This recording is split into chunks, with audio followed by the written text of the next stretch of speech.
Trust in Jehovah with all of your heart and do not lean upon your understanding. In all your ways acknowledge him and he will guide your path. That scripture used to bug me growing up because I didn't really understand the full meaning behind that scripture. Because to me, growing up as a Jehovah's Witness, it implied to me, in that congregation at least, that you're not supposed to have free will, that you're not supposed to think for yourself, that being smart or intelligent is not something that you should be aiming for.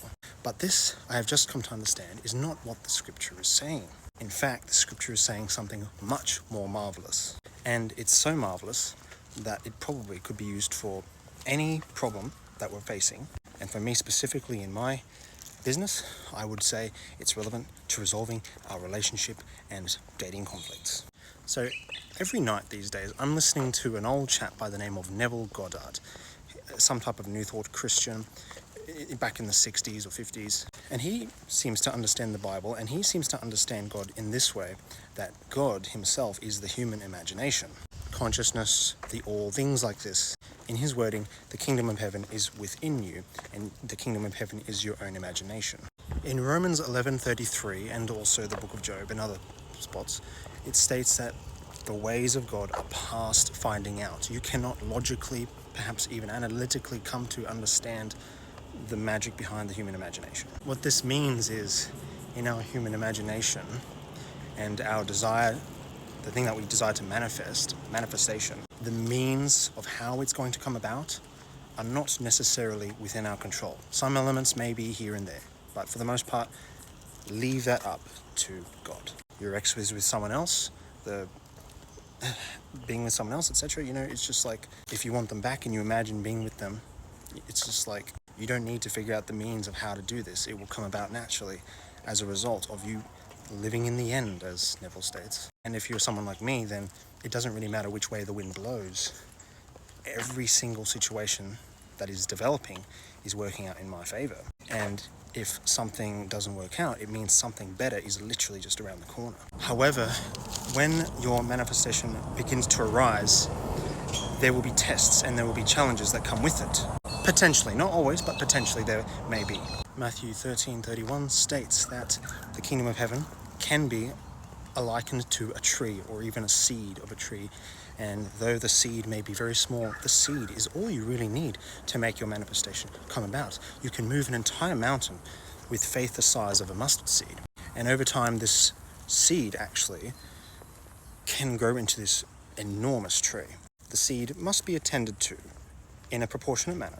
But when it comes to the tests and the challenges that spring forth with that seed or alongside that seed, Matthew 13:24-30 states that an enemy comes along and plants weeds alongside the fruitful seed that you've planted.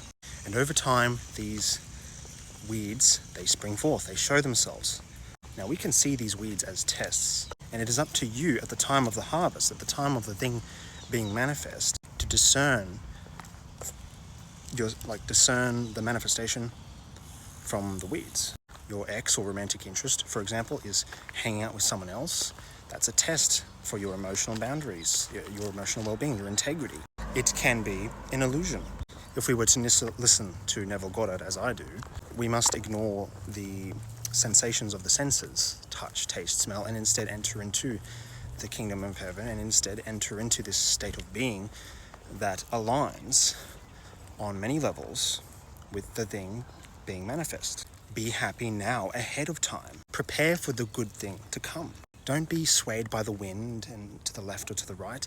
Matthew 14:24-32 talks about how one of the apostles was trying to jump onto the water, literally one of the first men on earth to walk on water.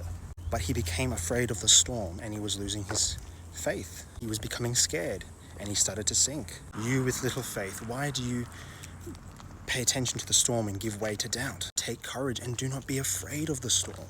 So you see these things, they are tests. They can be used to strengthen your emotional structure and integrity, your well-being, your manifestation. As to whether it comes into fruition is a story in itself. The tree can sprout to the left, it can sprout to the right, it can sprout upward. Try not to be so fixed on control. This is my reaction when I see something like this. It's just like, if Like, I keep my word.